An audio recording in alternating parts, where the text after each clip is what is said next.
Good day. Today we want to look at the business model canvas, your roadmap to success in your entrepreneurial journey. It's been said that you have an opportunity to create a competitive advantage in your business if you can focus on two pivotal points, which is number one, bringing technology to solve your problem. And the most important is bringing a business model that actually differentiates you from the competition. And this business model must be disruptive in nature. And what that means is that it must be creating a beyond the blue ocean strategy. It must also create a competitive advantage that other people cannot copy over a long period of time. Disruptive innovation is an innovation that brings a new way of doing or solving a problem. So let's get to it. There are nine elements we need to look at, and these nine elements are the elements that are required to make this your project a success. Now, what's a business model? A business model is a model that shows us how you make money. In fact, it shows us how money is being made in an organization, or money will be made in an organization for a startup. So it creates how you deliver, enhance, exploit, share, and harvest value. Now, for you to harvest or harness value from a business model, you must be able to first create the business model, which is actually the creation. For me, I explain to people that the first creation comes from thinking about it, and that's the process of putting your activities and resources in the first creation, which is putting those using stickers and putting them on a cardboard, showing how the operation is going to flow. That's the first creation before you really start the operation. And we can also see this when we look at our business plan. Our business plan is the first creation, which is actually the embodiment of the idea we want to put into action or execute. The second one is to deliver. Delivery looks at how to communicate, how to transport, and how to advertise our product or value proposition to our clients. It involves you being in constant communication with your client. And the third is enhancement, exploitation, and sharing of this idea. In the point of enhancement, you want to improve the ability to deliver this solution to people in a very easy way. That's basically what Henry Ford did when he looked at the car production and saw how he could re-engineer the process of producing more than its competition, and he brought up the assembly line. For exploitation, what you do is like you're exploring, you bring out oil from the ground, you're exploiting that opportunity. And the last one is sharing. Sharing looks at you sharing the opportunity with a competitor or a collaborator or a partner that help you deliver the value to customer. Of course, when you are into production, you don't do everything. You might have to look at vendors that you can work with. Now, the last one is harvesting or harnessing of value. Harvesting or harnessing of value basically looks at the revenue stream. How do we make money from the processes and activity we're putting together? So, in general, a business model basically improves our ability to have a competitive advantage over existing companies by creating, delivering, enhancing, exploiting, sharing, and harvesting of value created to customers.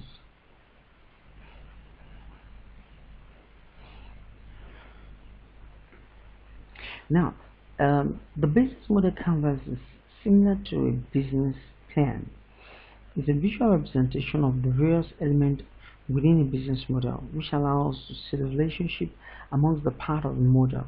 It also allows us to identify hypothesis assumptions. Hypotheses are also called educated guesses.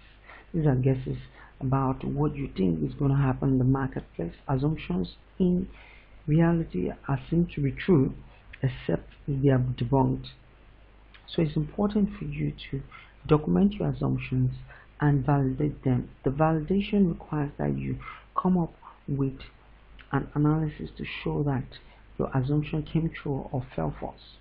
A risk is actually an occurrence of an event which might lead to a loss or a gain.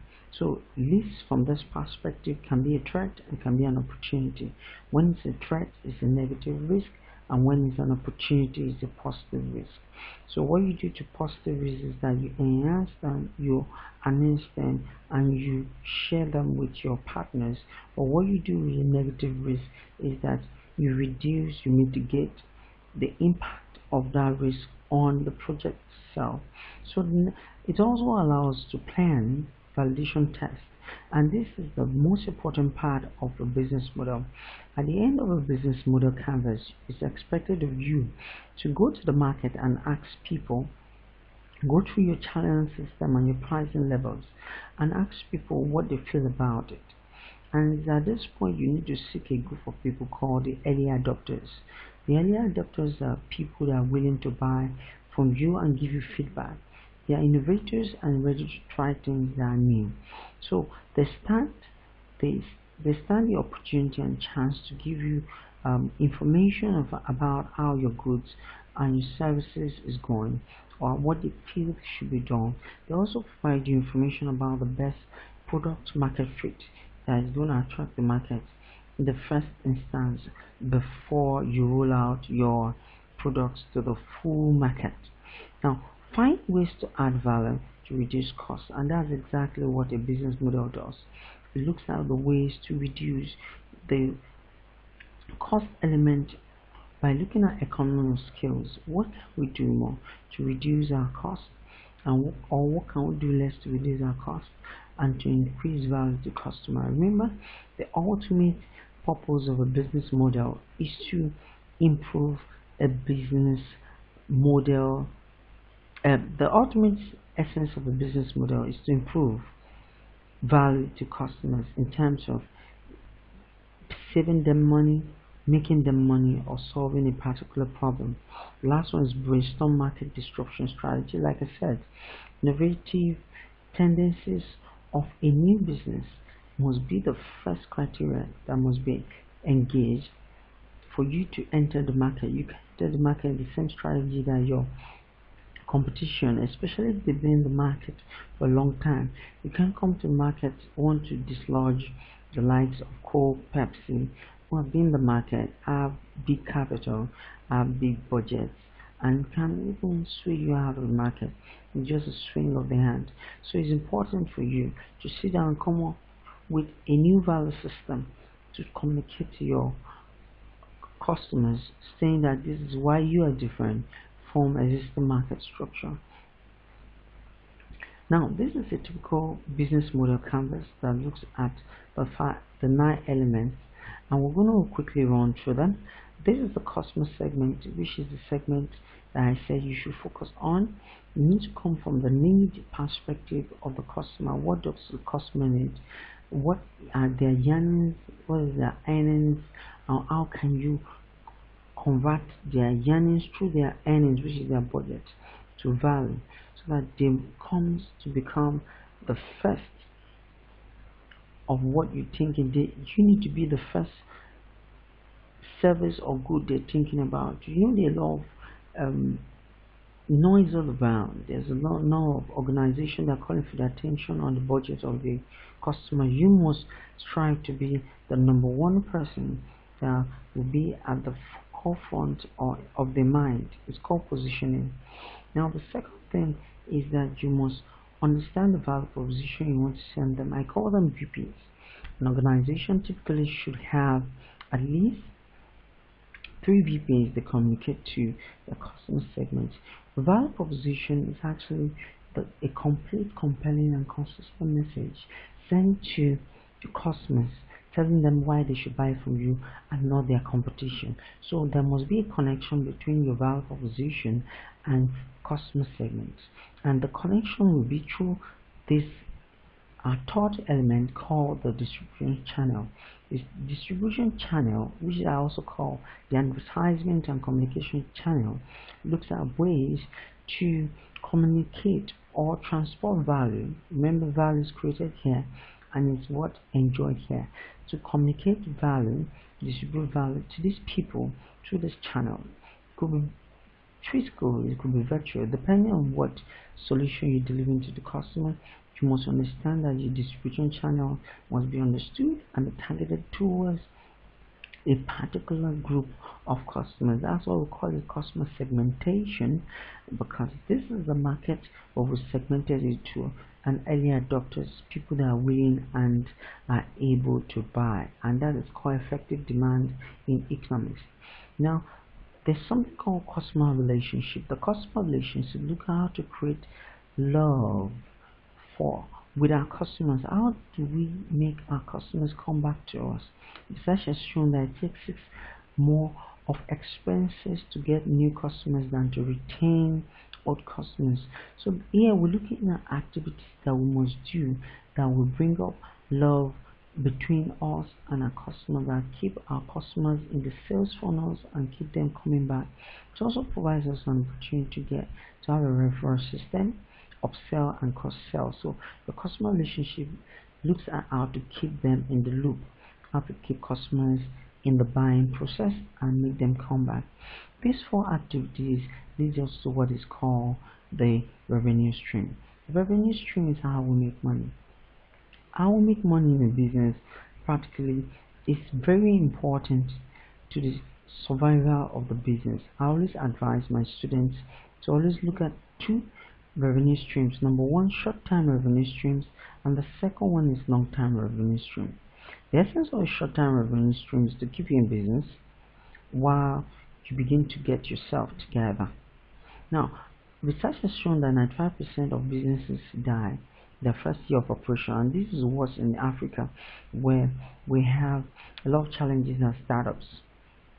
So what I'm saying is that as a startup, you must formulate a system where which you can make money in the short run.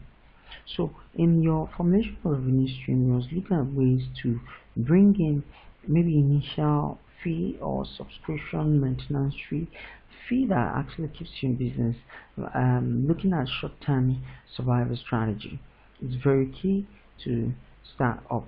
Now let's look at the cost section, which is the left hand side of the business model canvas.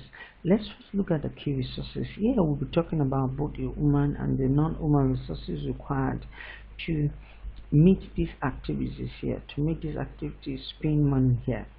Now here we're talking about both human and non-human, which requires money. Now the next one is actually talking about key activities. What are the key tasks, activities and responsibilities that each person must do to be able to spend this level of money? Now we have to look at what are the key tasks done here to produce this good, what are the key tasks done here to produce customer relationship, what are the key tasks done here to satisfy customer by channeling the resources to them. It's very important that we do this. Now the last one is the key partners. Key partners are people that's going to help you to achieve this. Like remember we talked about sharing opportunities. Here you will need people, vendors and people that can help you. It could be even the bank to support you in your journey to success. Now the last point is the cost structure. All these three activities take money away from the organization and create a cost line. And what it means is that we could have a fixed cost, you have a variable cost depending on the level of production we are into.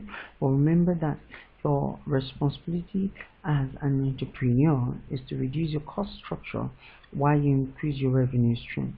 The essence is that you want to have a business model canvas that is all in all bringing profit level to your organization. I must say initially you might not be able to do this, but your responsibility as a startup entrepreneur is for you to reduce your cost element while you increase your revenue stream, and that is what is called starting lean. You need to start lean so that you can reduce more of cost and more reduce cost and increase your revenue stream. My name is Charles Ife. I'm a PMP, Certified Business Analyst, and a Certified Project Manager, and also a small business coach. I help people improve their businesses, especially for small businesses that are having challenges. Thank you very much and have a great day. Bye bye.